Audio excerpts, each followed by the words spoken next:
A coil tech. I think it's a pan bag or a coil bag to give away. And then we've also got a gemstone ID kit with samples inside. So, big giant night. Let's get this show rocking and rolling and get the show on the road.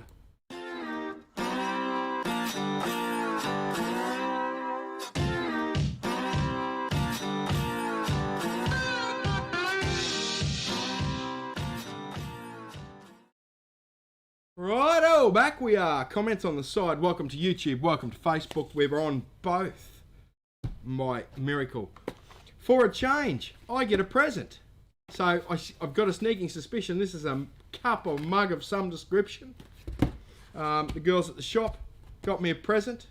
So we'll have a look at that. Well, I'm going to have a look at that now. So I'm always giving stuff out. They've given some stuff out. So we're going to open that straight away. We're going to see what it is here. I've told I'm not allowed to open it until I get live, so I'm getting live and opening my present. Let's see what it is here. Oh God, the girls are particularly cheeky. Let me open it up here. I've got to show it off. Oh, it's a bit. It's a Ben mug. So yeah, and then what's it say on this side? It's proper good. Can you see that? It's proper good. Of all stupid things that I say and look like on this mug, those girls just take the mickey, but I love it. Right? So on that note, they've got a live. I'm going to switch my Gold Diggers mug over to the Ben. Well, I want to say something rude, but the Ben mug. So, yeah, it is pretty cool. So, it's awesome, actually. I've got to have a closer look at it off the screen. But, anyway, in talking about that, the girls have got a live. So, I'm going to the lease tomorrow. So, when I leave, what happens when I leave is they decide to do a live stream. So there's a live stream tomorrow. The girls have got a live stream tomorrow. So God knows what they're going to do to me there. So, but that's fine. It's all a bit of fun. So, so that's all good news. So, right, guys, there's stacks and stacks of people here. Let me just grab these comments up again. Can't see half of Steve Ford's here. He's having a battle. Love you, Steve. Good work, mate. Keep your head up. Yes, better than Harry meets Meg meets Oprah. Yes, much better than that rubbish. Can't stand that rubbish. So, this show tonight, I probably didn't introduce it properly. We're going to talk about the Palmer River. I was particularly excited about the Palmer River. And then we're going to talk about the Palmer River. We're going to also, this is a show that I don't like doing, picking specific machines out of the mix. But what machine, if I was shopping, what machine I would buy right now. So if I was shopping, so if you're a beginner, you're looking at a machine, right? We've got updates on 6000s. We've got, we're going to do some cool stuff on the Palmerville. I really struggled. I really struggled to find, or there was so many good stories about the Palmer River that I really struggled to find a few that I could do, but I have managed it. So I've managed to find a few there. I've pulled a few that I like out of it. Of course, we've got our channel of the week. We've got detectives. We've got prizes, of course. I've mentioned the prizes. And I might even have a little rant. I'm not quite sure yet, but I think I might have a little rant. I upset some people last week, and they upset me. So, yes. So, welcome everyone. Let's have a look at these comments here. Sorry, I've got stuff everywhere on the desk here. So, nice cruiser. It is a nice cruiser. Tonight's picture. Let me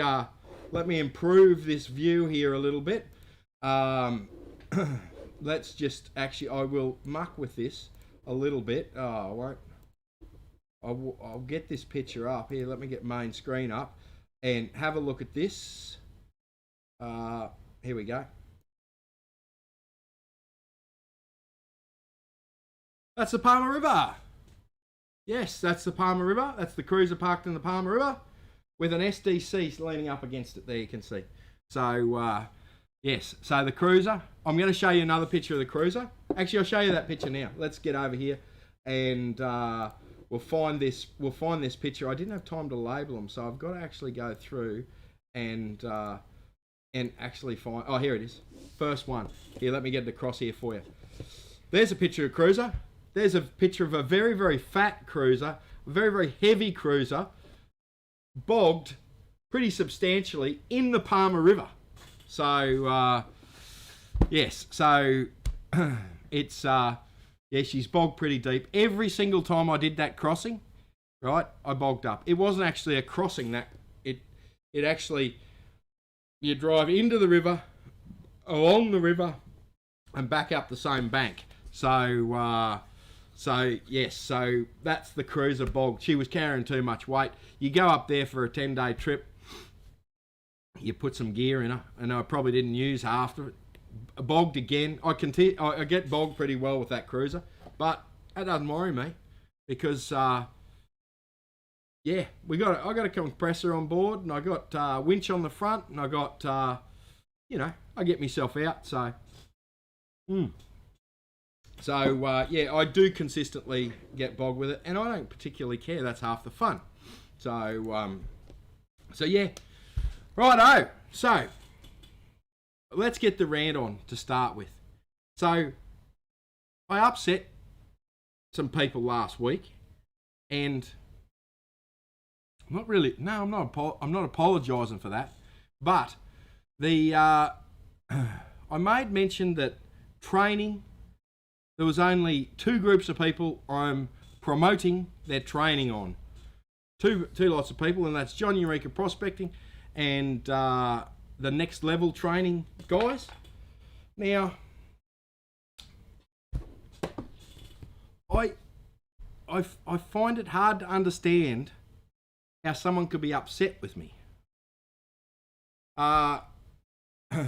Because I only promote them because they do something different from me, right? So I do training, right? So, you know, Donnie and I are great mates. I'm not saying Donnie's training is crap. I think Donnie's training is particularly good, right? But he doesn't get cranky at me. But this person did get cranky at me and implied that I cheat my customers because I take them to the lease to do the training. I just, yeah, that was supposedly from a mate, and I'm sort of done, you know. It's like Cleggy. Cleggy used to be on this show all the time, right? Then we ended up being competitors. He's not cranky at me. He doesn't go moaning and carrying on Facebook. They are snowflakes. So, but it doesn't change the fact that, you know, they do the same thing as me. I'm not going to promote them. So, otherwise, it's like Cleggy, right?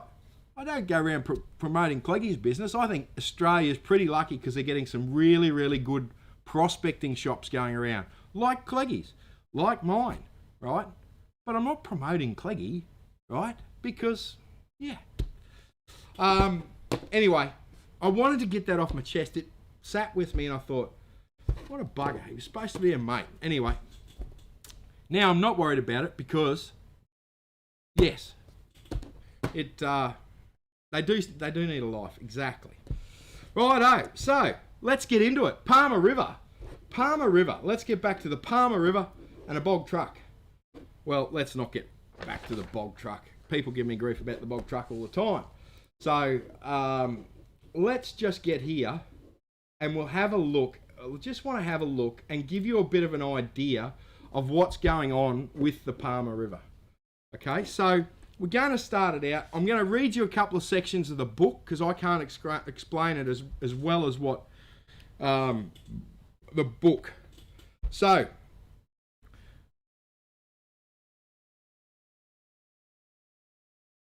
So William Hahn, right? William Hahn, maybe Maddie's great grandfather.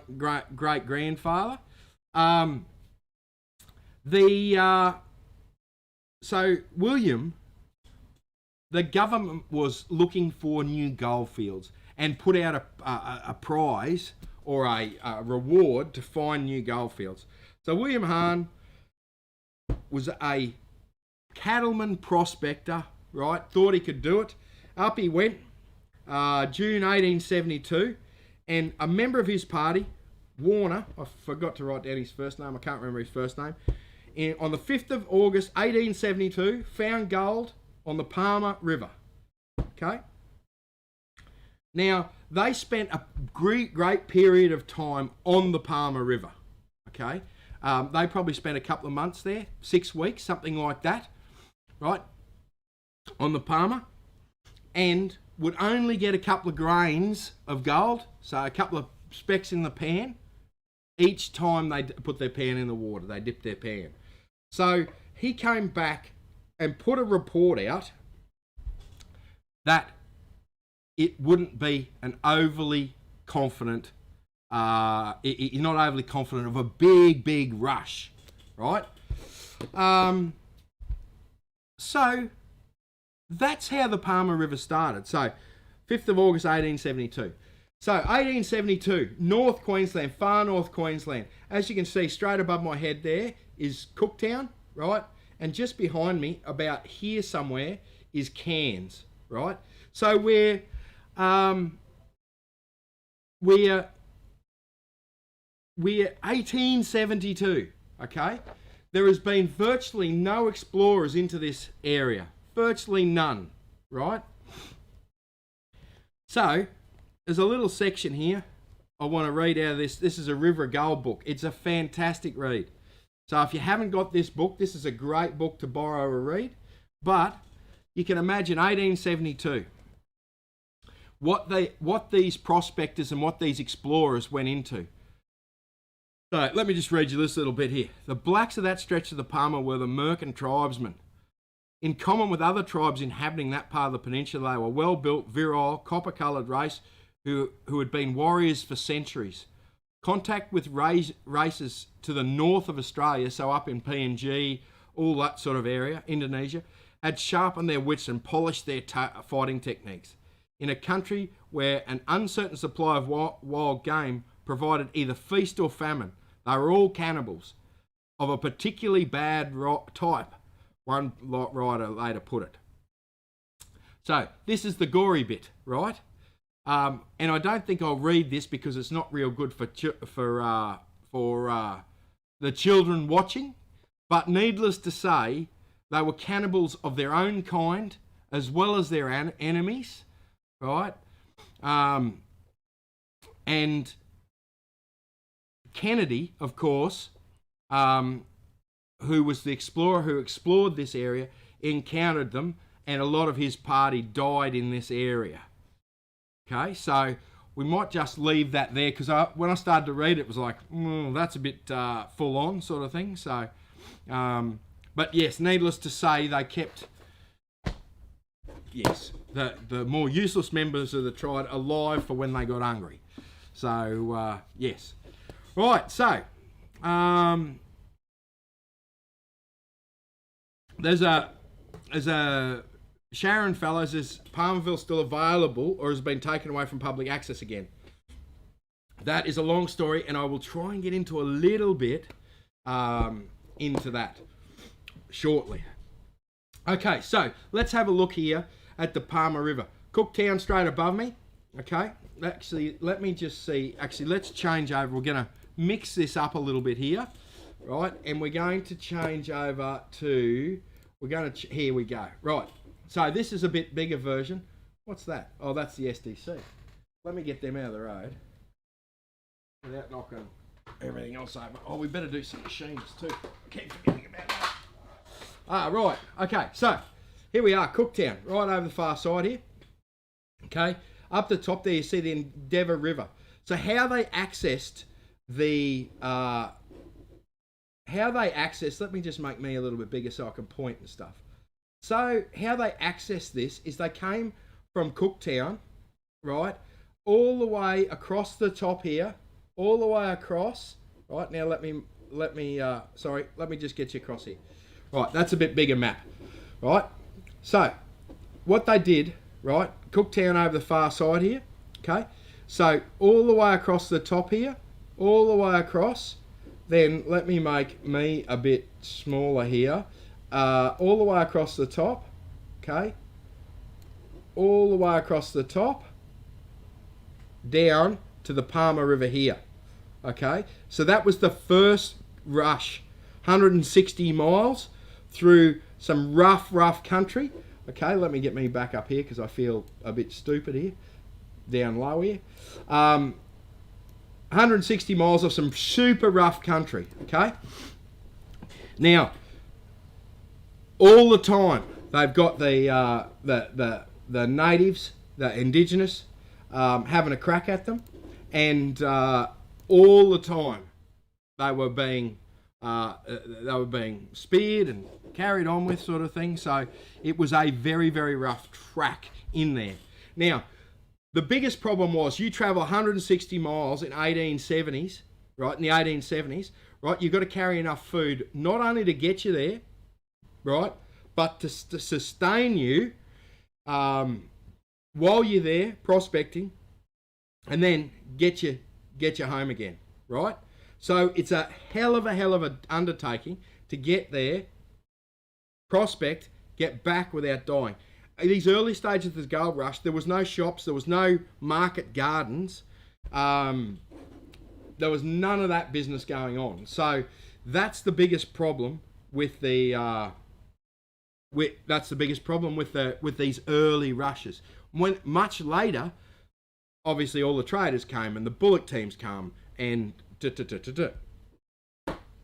So that's our little introduction to the Palmer, right? We're going to talk a little bit about Hell's Gate, the fantastic thing about Hell's Gate, right? And then we're going to talk about the Battle of Leonville, right? Which is Leonville, which is absolutely the most fascinating thing, right? But let me just here, I didn't mark this, but I really wanted to mark this to give you an idea of what we're talking about with how rich that ground is, right? Some of the people talked about, some of the prospectors wrote about 110 ounces from an area the size of a tabletop, okay? I don't know how big a tabletop is, right? Could be 8 by 4, but in those days I would think a tabletop would be quite a small area. So, yes, so no, I haven't been to Hell's Gate. There is a fantastic video. Now, let me just get over here. I've got to do this monitor share business again, and I've got to minimize this, and I've got to get this up and get this one here. Now, there is a fantastic video about Hell's Gate. I think it's a series of 3. I didn't bother going looking for it, but it's there somewhere. We might have a look when I bring you across, right? From our channel tonight, our sponsored, not sponsored, but our channel tonight, NQ Explorers, right? Now, Warren does some fantastic videos there about North Queensland. Let's see if he's got, no. Let's have a look at Hell. Let's search. Why isn't that searching? I don't know. I can't operate it. Let's get rid of that. I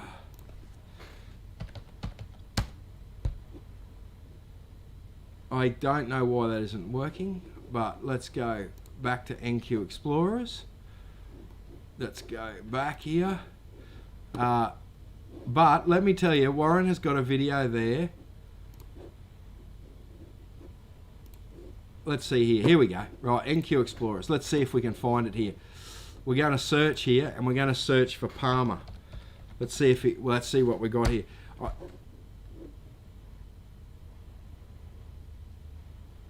No, I don't know why that's coming up. It appears the search bar is not working on my machine for some reason. maybe it is just me. But there is some fantastic videos of Hell's Gate there. I'll see if I can find it here. NQ Explorers videos, popular. He does some fantastic things in Northern Australia sort of thing. So let's have a look in playlist. Has he organised it in playlists? No, I can't spot it there. But get on to NQ Explorers, right? Fantastic channel, and he does do a video there of a bit of Hell's Gate, I believe. So yeah.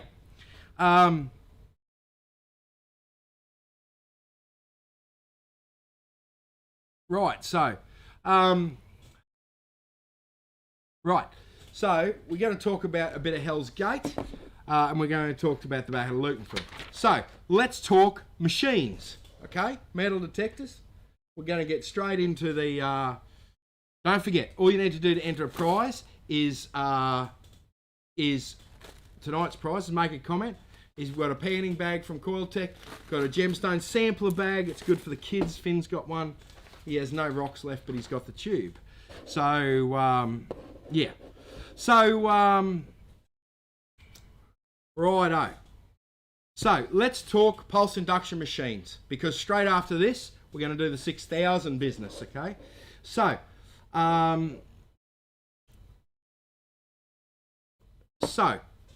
what machines, what pulse induction machines, we're talking high-end gold machines, right, would I buy at the moment?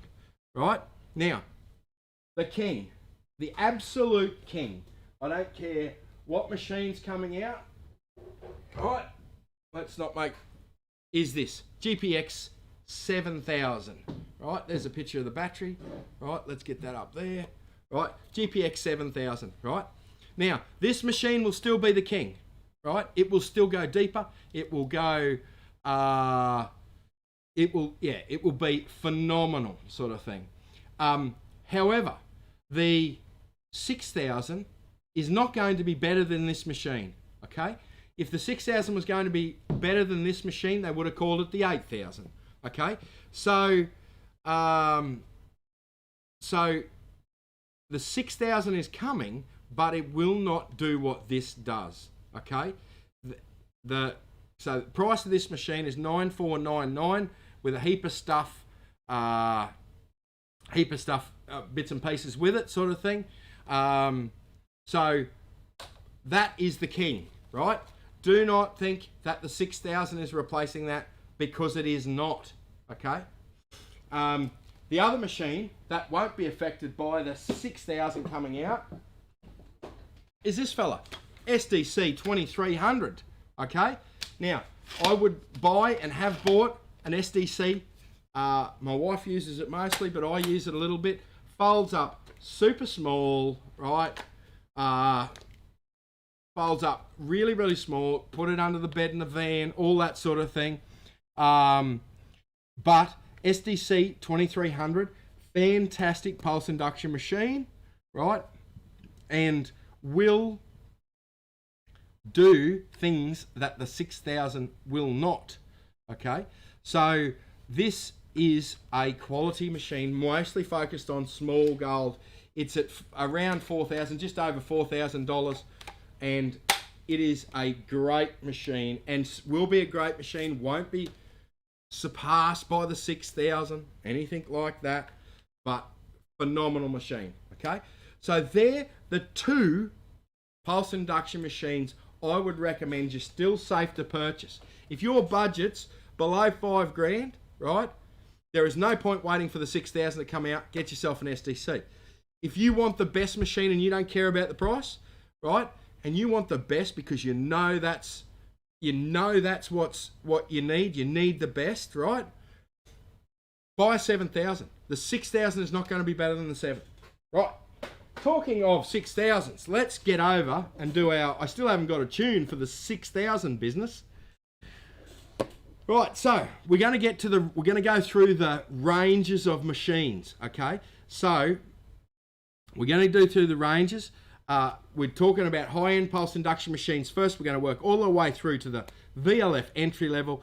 Next on the list is VLF relic machines. We might mix it up a little bit for the relic guys. Then we're going to talk about VLF Gold. Then we're going to talk about VLF entry level, right? Kids machines and sort of budget, some dearer stuff in there as well. Then we're going to get back onto the talking about the Palmerville sort of thing. So, new video came out this week for the 6000. I'm going to play it for you. You're going to be thrilled. You're going to be amazed. It's just going to, it'll give you stacks of information. And here we go.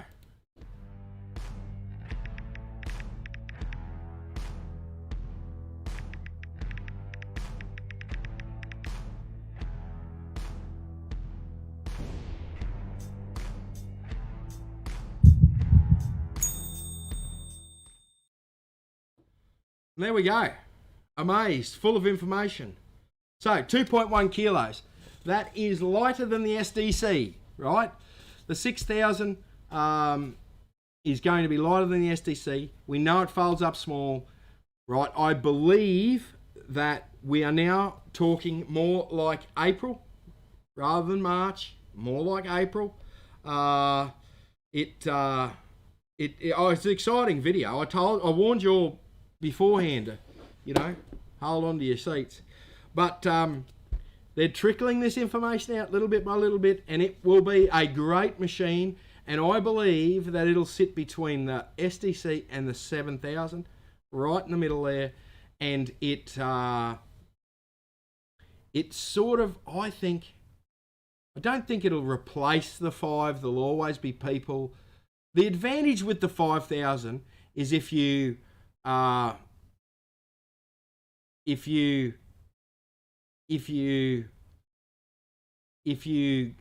like getting into it and really fine tuning it, you can do some cool things, and you can do some really cool things with the 5000 to get a lot of extra performance out of it. The problem with it is it was very complicated to run the machine as a beginner. Okay, so this is what the 6000 is going to do. It's going to be very small. So righto. So there's some questions there about Sharon talking about yes. So Palmerville. Let's talk about Palmerville Station. None of this is confirmed, right? I don't know any of this. I have been advising the owner of Palmerville Station about what to do up there. I've spent a lot of time, hence why I was up there at Palmerville. I've been sort of heavily involved with what's happening there with Palmerville. Sharon, I don't know about that. I believe I have only heard rumours of that. I believe that there might be something going on with the Indigenous. I'm not 100% sure up there. We've spoken about some high-end tour stuff with a, you know, and there's talking about fossicking areas up there, but nothing's confirmed. I believe it's closed because of obviously the wet season at the moment. I believe it was open for a short period of time. There is a big concern up there with bushfires. So once you get to sort of June, July, August, they certainly don't want people up there in August because the bushfire issue is a major thing. But yeah, there's some gold up there. So yeah, there's some gold up there. So yeah. Yeah. Cameron says you heard Palmerville was getting flogged after someone had an awesome find up there recently. I'm still keen to get up there. Mate, the that you can't flog that ground. You cannot flog that ground. Look here. Let me get some images here. Like that ground. Oh my God. Right. That's me bogged in a truck again. Like the ground is immense, and you can't get into a lot of that ground, right? So like that's just one section of the river, right? It's one little tiny section of the river. You want to go panning, right? Go for your life, right? You're not going to knock that ground out at all, right? As there is just thousands and thousands of acres up there. To, you know, there's this stuff lying around everywhere. Like, let me just see what I can do here. There's another section of the river that gets these lagoons in it. So, you're never ever going to, it's not going to flog out. You know, the whole place is scattered with old mining relics, right? So it's there's gold. There's gold everywhere. It is a very, very, very difficult field. It's a very, very similar field to Warwick, where it's patchy. There'll be no gold here, right? No gold for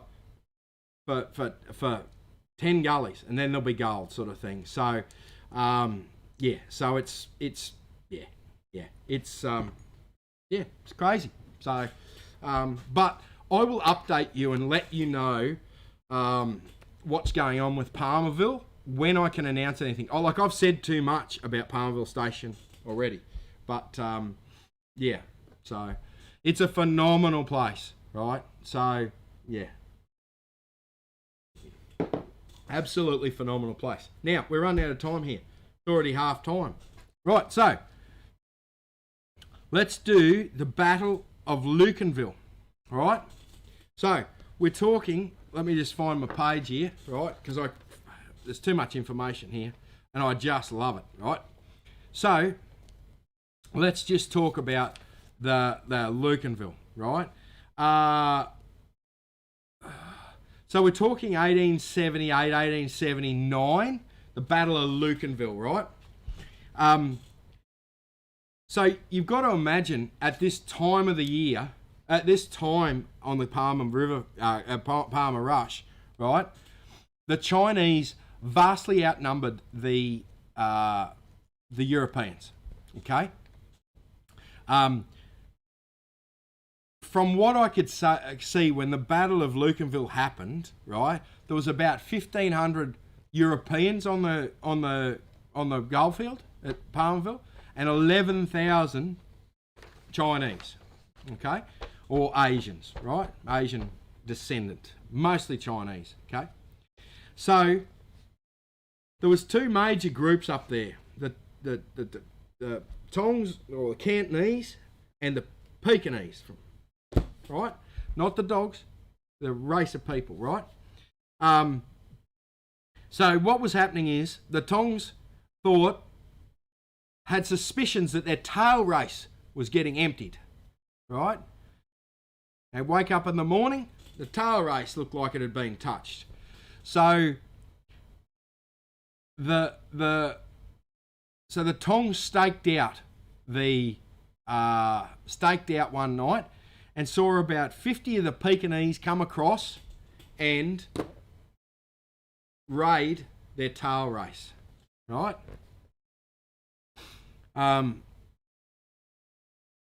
So let me just read you a little bit here. So don't forget, they've staked them out. They've seen the Pekingese come across, about 50 of them, and dig out their tail race where all the gold is, right?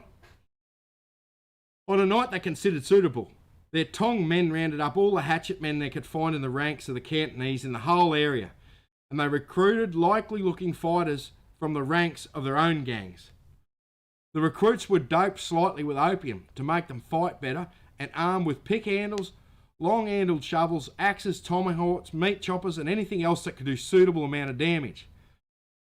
The ambush party took cover and scrub along the banks of the river behind the dirt dividing walls that separated the claims. They had chosen their night well. Sure enough, as soon as the camp had settled down for the night, the Pekingese raiders arrived with their shovels and baskets and dropped into the Cantonese tail race and went to work removing the dirt. The men in hiding waited until they were all hard at it. Then, at a signal from one of the Tong men, rushed into the attack, shrieking and yelling like fiends. The opium drug coolies laid about them. A European digger estimated the number of gold thieves to be about 50. They were unprepared for the attack, unarmed to resist, and the skirmish was nothing more than a massacre. All but 2 of the Pekingese were killed on the spots. The main body of Pekingese, meanwhile, had gathered reinforcements, and early the next morning charged down on the Cantonese camp. The slaughter was considerable on both sides, and after half an hour of fighting, both sides were ready to stop. But the battle was far from over. During the night, fighting broke out. A short truce followed by another set to in daylight. It went on for days. The police, who had rushed down from Maytown, would stop it one day and it would start all over again the next. So you could see that the whole area was just really a zoo. Like, you're robbing my claim, they're right, we'll knock you over. So it just a phenomenal piece of history. So just to give you a quick idea here of what everyone was working up there, right? This is the sort of gravels that they were working, right? They tended not to work the sand. That sand is 10 feet deep, right? So they were working this gravel wash areas, right? And the rocky bars that come up through the rocky bars that come up in the creek. But the areas of sand, like here's one I prepared earlier. Here's one here, right? These areas of sand, right? I didn't have a picture of this. Well, actually, I do have a picture of the sand. But anyway, a cruiser sitting in sand is the thing. These areas are deep areas of sand. So the gold was on the bottom, right? So they were more interested in these rocky areas. There's that picture of the sand. So they would be working the rocky areas because the gold and the sand is very, very deep. So the surfing prospectors in the house. Digger, Down Under, Comic Chef, Roger James, Mark Moffat, Tom Mundy, all on the YouTube. So there's a lot of people just arriving in. So tonight's prizes, we got a very cool camouflage coil tech, either a coil bag or a panning bag. I think it'd be a better pan. Put your pans in it, and then the gemstone ID thing with samples inside. So so this is the book. I think I saw a thing, A River of Gold. It's written by Hector Holthouse. Never forget Hector Holthouse. Great book to read. Phenomenal book to read. I've read it about 4 or 5 times now. So yeah, absolutely great book to read. So these rocky areas, just like this one here, are the areas that they would work. They would leave these deeper patches of sand alone, right? So fantastic bit of history. Get that book, because there's not a lot of information online about the Palmer River. It's all in that book and similar books, sort of thing. So, righto. So let's get on with another group of detectors. VLF relic machines. This could be now this is mid-range, okay? There's one that sits in between. So this is the, so what am I talking about here? Equinox 800. Equinox 800. I've got a tower of detectors here. Equinox 800. The best beach machine on the market. Equinox 800, okay? No question about it. If you're looking for stuff on the beach, this is your best machine. There are two exceptions to that, and that is if you're doing if you're mostly doing work in the water, you're better off with an Excalibur or a Sea Hunter, right? That's the only thing on the beach that this beats, that will beat this for that particular purpose. Fantastic machine, $12.49, right? Great machine. One of the best machines on the market. I hate to tell you this, but AT Max, right? AT Max, right? Let me make myself a bit bigger here. AT Max, right? I still love the AT Max, okay? Now, a lot of people, it's harder to drive. There's no doubt about it. This is a harder machine to drive, right?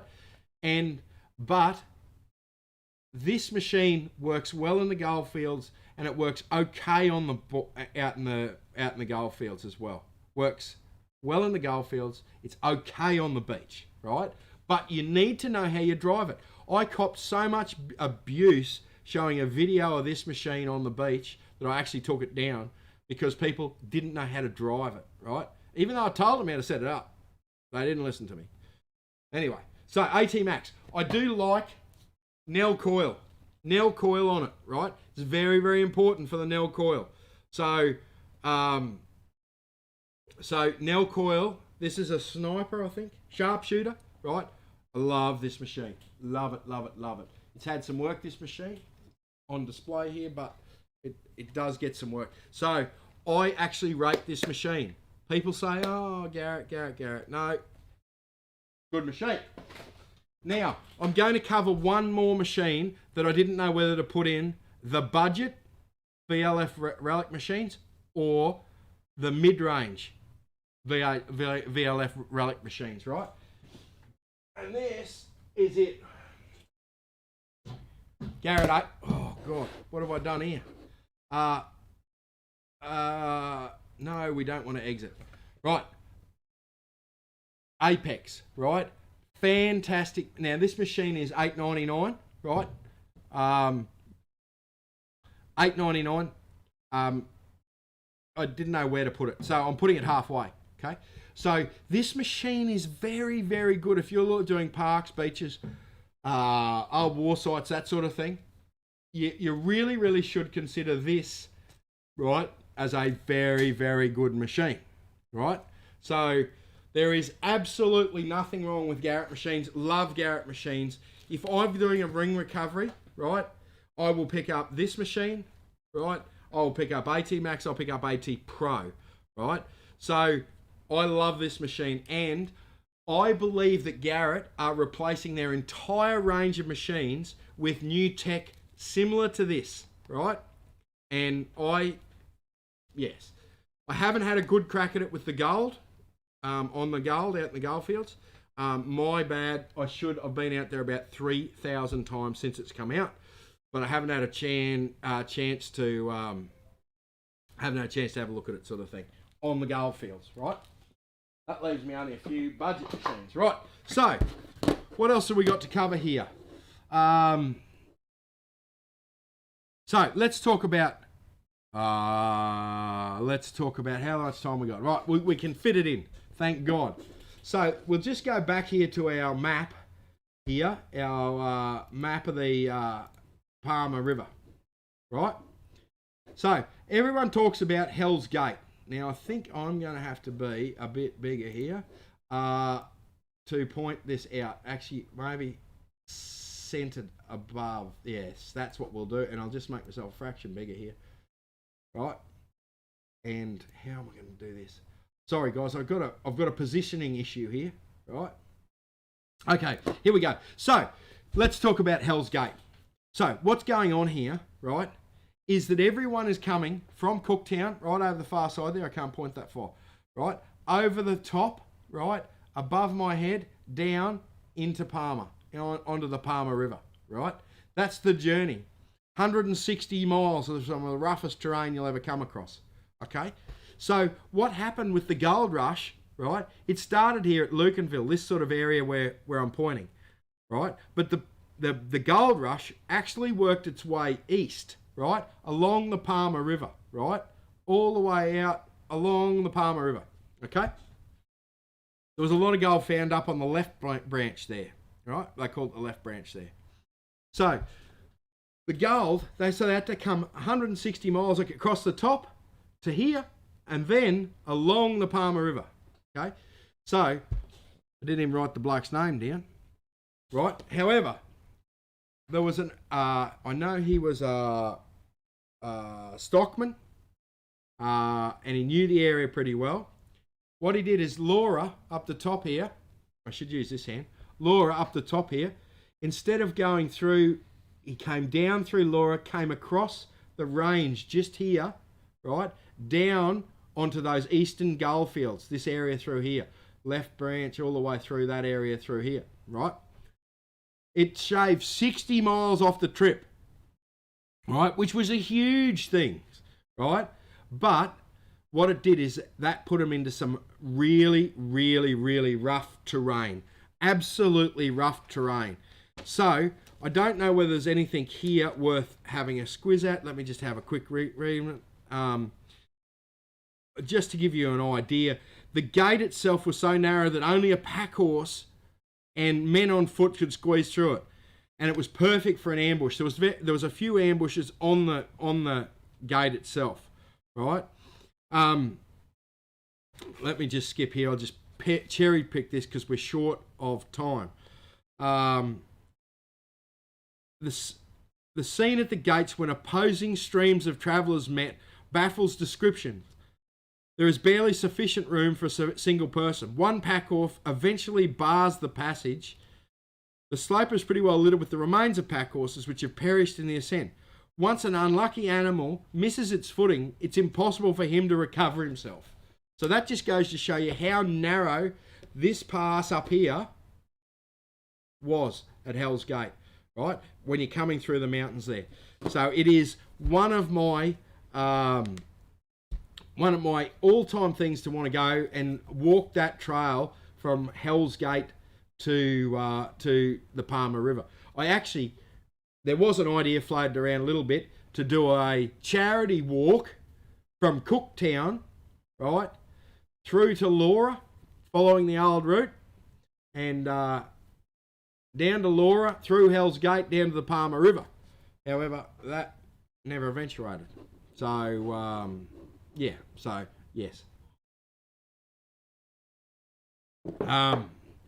Right, so let me just have a look at some... Now, the Palmer, this area area we're talking about, this whole area is chock full of gold. There's no doubt about it. There's still a lot of gold there. There's about 40 working mines on the Palmer, not on the Palmer, but in the Palmer area, right this minute, right? There's boys sitting up there watching the show, right this minute on the Palmer, right?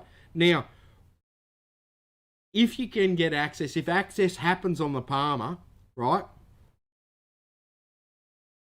The relics up there are mental, absolutely mental. There is so much history. There is so many people come and gone through that area. It is outstanding, right? So if it does open, right, and I don't know, the landowners had a lot of trouble up there already, sort of thing. So, yeah, it will be a phenomenal thing for a relic hunter up there, sort of thing. So, right, so let's just come back over here. Let's get some comments going. Yes.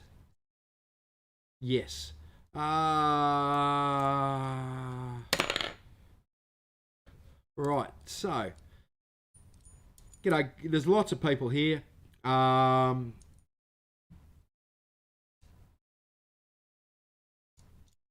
So, Luke O'Brien, what's the best way to pan sluice dense clay, tough clay, without the drill method? So the drill method Luke's talking about here is the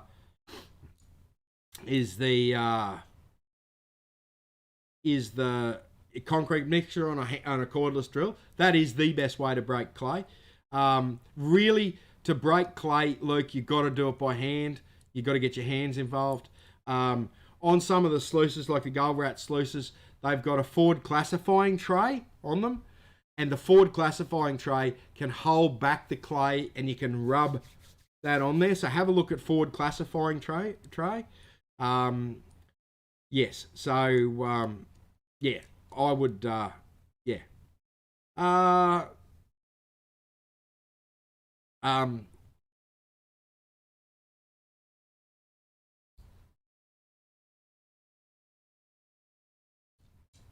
What's that, right? So, replying to Sharon, Ben and Aussie Bloke are trying to take over and lock everyone in a certain little area unless you pay them top dollar to go elsewhere. Isn't that right, Ben? Absolutely wrong, Cody. Absolutely wrong. We are only interested in doing the premium stuff, right? That's all we were interested in doing.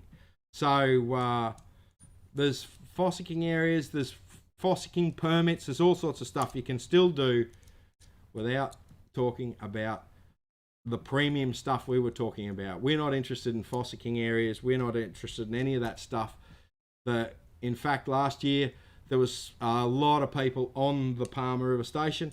I didn't mention anything because I was asked not to mention anything. So, yes, absolutely wrong, Cody. Completely wrong. So, yes. Right. Right, Alan, do you only hunt for nuggets or would you pan for grains?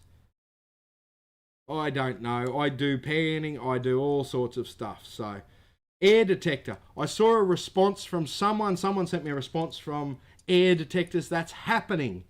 So, yes. Right, so, let's get into these. Geez, I'm copping some stick tonight. Locking people out of areas and what have you. Bloody hell. So, let's get into VLF gold machines. There is... Oh, I haven't got one. I haven't got the gold monster. But anyway, the gold monster is one of them. Everyone knows what a gold monster looks like. This is the other one. ORX. Right? Still a cracking machine. Fantastic. Very lightweight. 800 grams.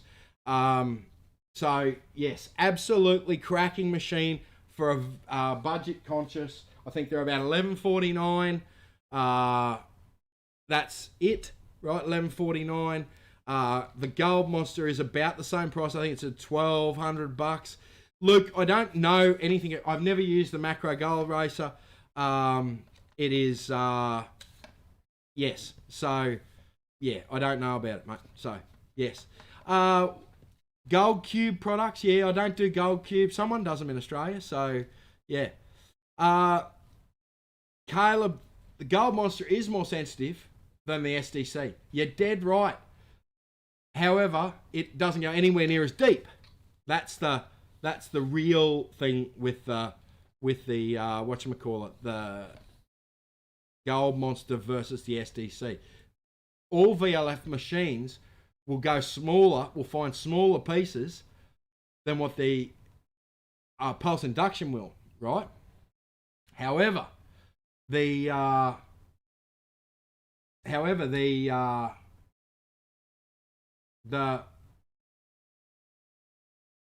SDC will punch a hell of a lot deeper.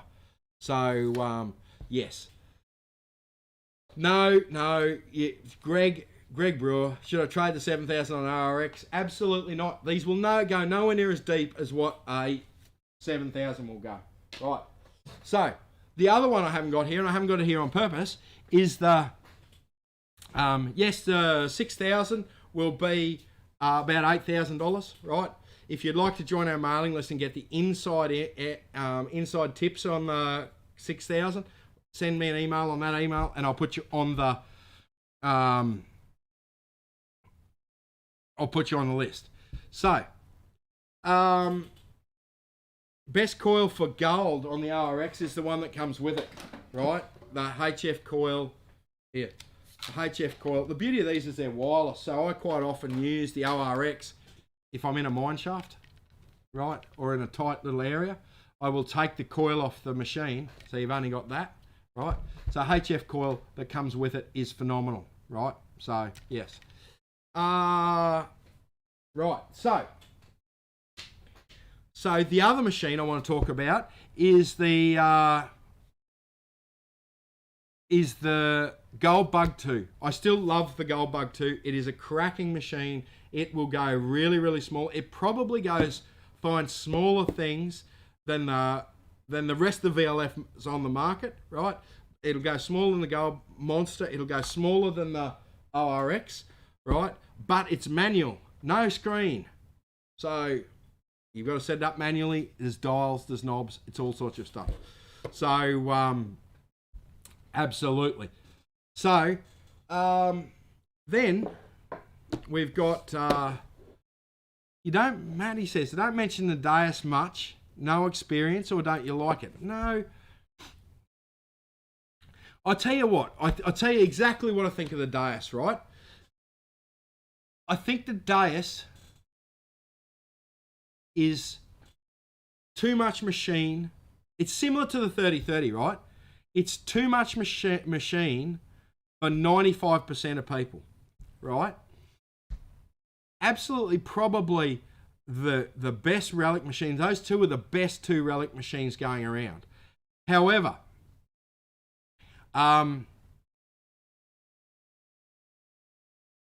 most people don't use an Equinox to its full capability.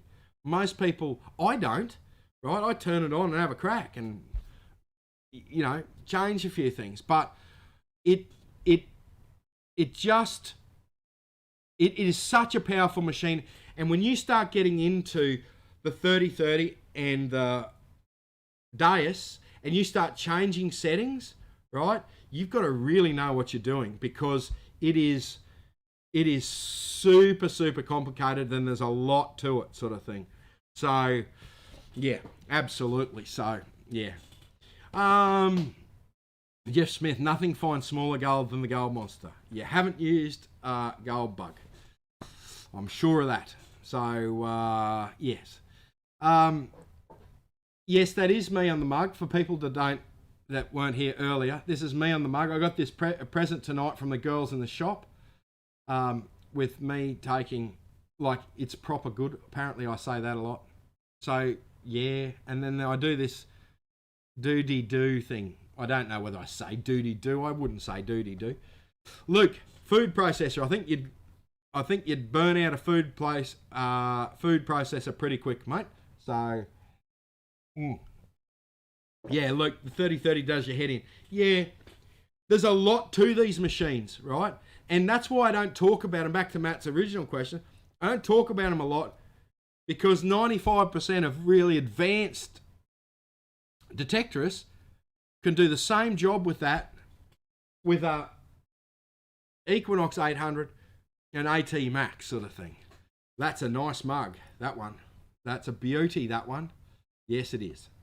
So, no, the cups aren't for sale. Yes, they couldn't, Lynn, they couldn't fit, Lynn's saying you forgot Happy Days, right? They couldn't fit all my slogans, all my mannerisms on here.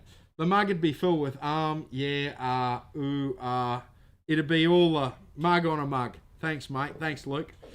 Champion. So,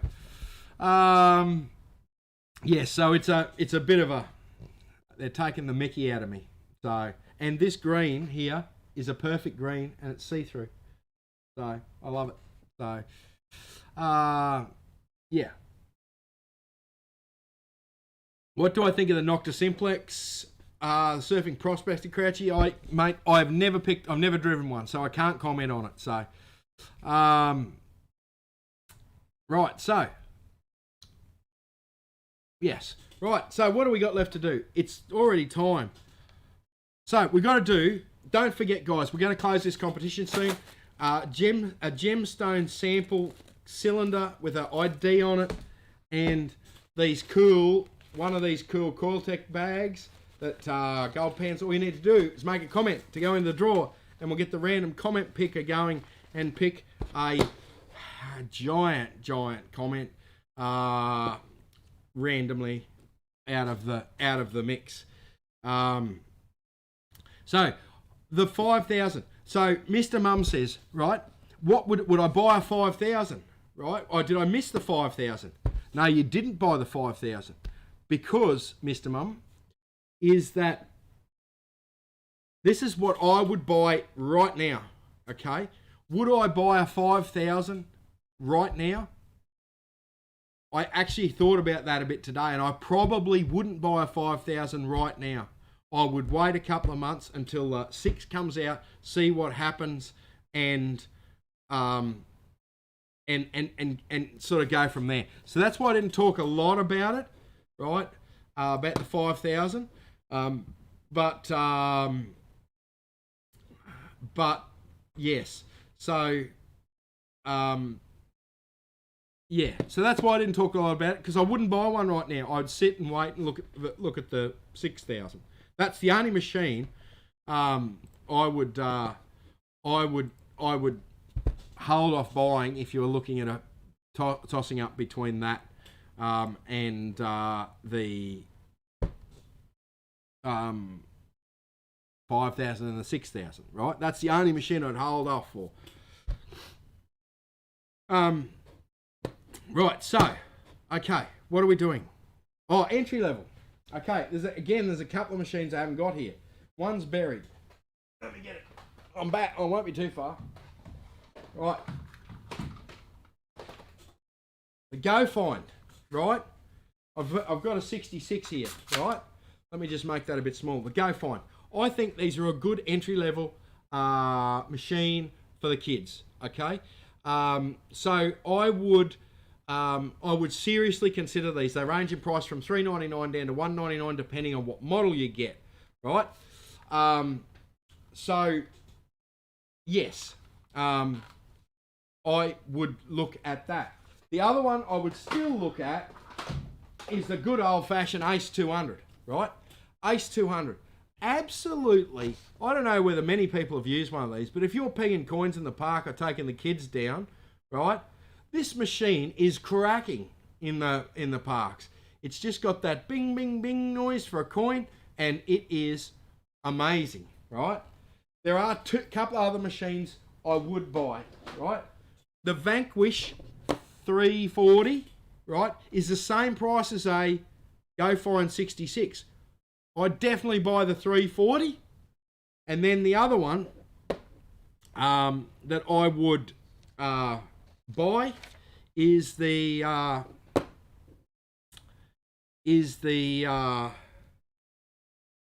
Bounty Hunter Junior for the kids, the little tiny blue one, right?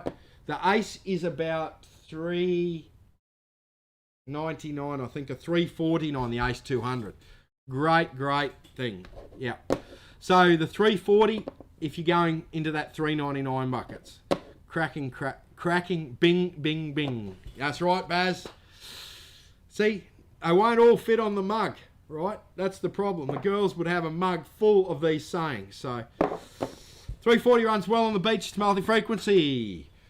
Xterra for gold, can you still buy them? I would only use an Xterra for parks and that. I think the technology's moved so far that there's better machines on the beach like Vanquishes, and there's better machines than Goldfields. I would leave the Xterra alone. I don't even think you can buy them new. Yeah, so yes. Technetics machines, Gary. Technetics haven't bought anything out for ages, so righto. So we're very, very close to ending the show tonight. So yes. So guys, see, so why is it so on this mug? Got words, I'll tell you.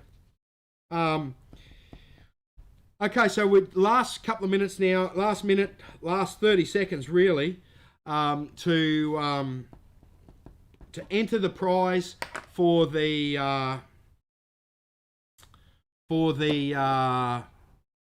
prize tonight, which is the gemstone thing, right, and the Coiltech bag. We're going to close it up. No, I'm not giving away. Who said that? I'm not giving away my gold digger, this mug. This is a limited edition of one. So, yes. So, yeah. Righto. So, I'm going to close this off very, very shortly. Let's go. Right. Let's go here. We'll get it going, get it closed off. We're closed off now for the gemstones. For the gemstone sample pack, we go to push this button here. Charlotte Gray. Where's Charlotte Gray? Charlotte Gray. I don't know where Charlotte Gray is from, but I will contact her straight after the show. And then the Coil Tech.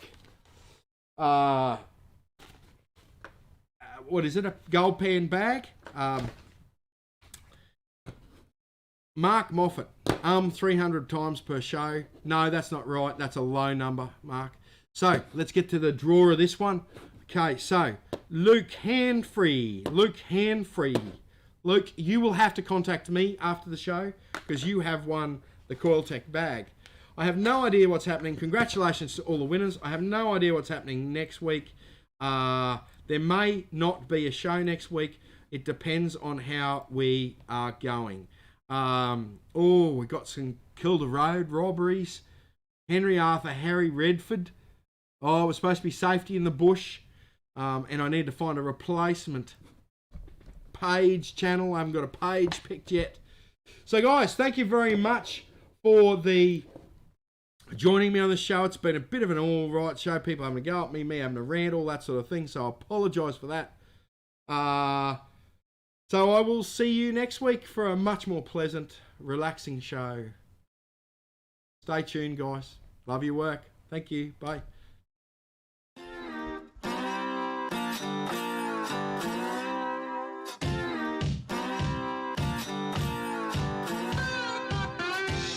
Thanks guys for watching. Remember to like, share and subscribe and call us on the Daylight Helpline. See you next time.